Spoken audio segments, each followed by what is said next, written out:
एक महीने से स्वामी प्रसाद मौर्य एक ऐसे विवाद को लेकर चल रहे हैं जो रामायण 500 साल पहले लिखी गई थी गोस्वामी तुलसीदास के माध्यम से।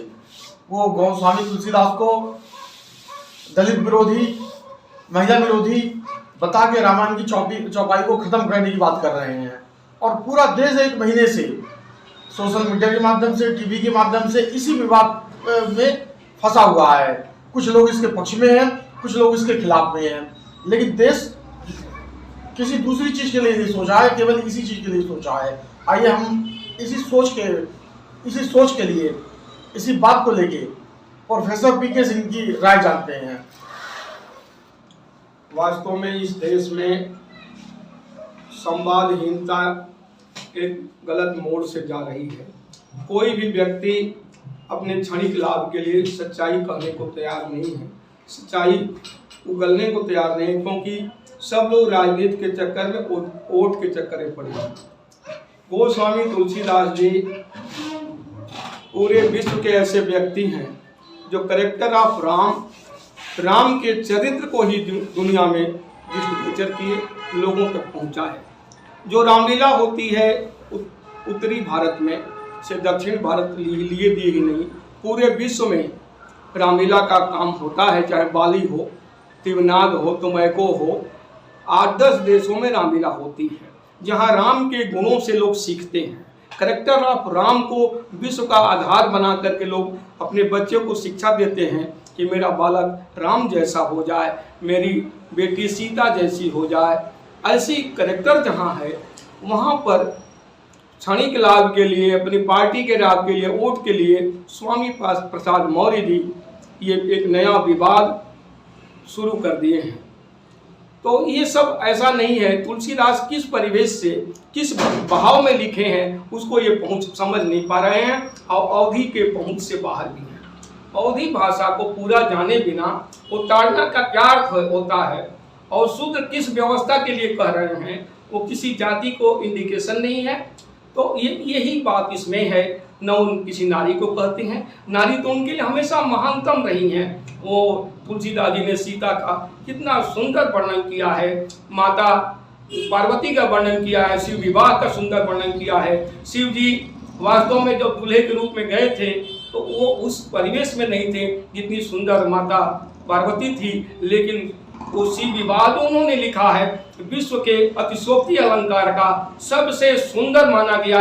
यहाँ तक कि शेक्सपियर से भी बड़ा तुलसीदास को बताया गया कि तुलसीदास शेक्सपियर से भी बड़े हैं अतिशोक्ति अलंकार लिखने में। और उस व्यक्ति को आप गाली दो, अपने पूर्वजों को गाली दो, ये शोभा नहीं देता। वो क्षणिक लाभ के लिए कर रहे हैं और वो अखिलेश जी को ऊंचाई पर पहुंचाने के लिए इसी मार्ग का प्रयोग कर रहे हैं।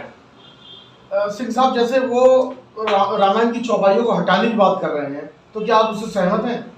देखिए, हमारा संविधान भी नहीं कहता, जो अम्बेडकर साहब का लिखा बताते हैं लोग, हमारा संविधान भी नहीं कहता कि कोई चीज़ 500 वर्ष पहले लिखी गई। लोगों ने, करोड़ों लोग उससे शिक्षित हुए, हमारे बच्चे उससे आदर्श नागरिक बने। और ये नहीं, बाली में भी रामलीला होती है, वहाँ पर तो वही तथ्य को लोग करते हैं। और ये क्या क्या हटाया जाएगा उस चरित्र से क्या क्या हटाया जाएगा? भगवान राम के चरित्र से भगवान राम गुरु से मिलते हैं, भगवान राम निषाद राज से मिलते हैं, गले लगते हैं, वो हटा दोगे आप? सेवरी का जूठा बेर खाते हैं, आप अच्छाई को हटा दोगे? और उसी तरह तुलसीदास ने खोज करके अच्छाई रखी है। वाल्मीकि रामायण का रूपांतरण एक तरह से, और अच्छाई केवल कैरेक्टर इसमें शामिल है।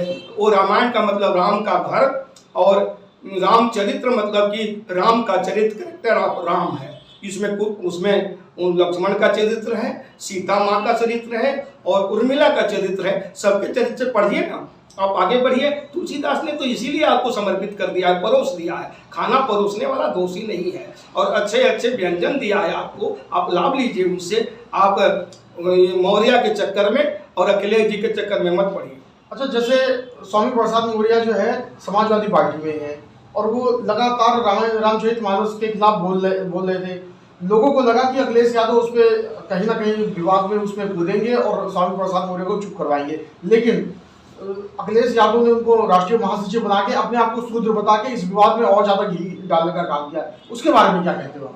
अखिलेश यादव जी उनका प्रमोशन करके उनको जो है ख्याति प्राप्त कराने में लाभ देना चाहते हैं और चाहते हैं किसी बहाने मेरी नैया पार हो जाएगी और मेरी सपा फिर सरकार में आ जाएगी। लेकिन अपने आप को शूद्र बता दिया और अपने को शूद्र इसलिए बता रहे हैं कि मायावती जी के गैस कांड में मायावती जी वास्तव में शूद्र से आती हैं, उनको मैं प्रणाम करता हूं। वो इस बार बिल्कुल सत्यता पर हैं और रामचंद्र के साथ हैं, गोस्वामी जी के साथ हैं।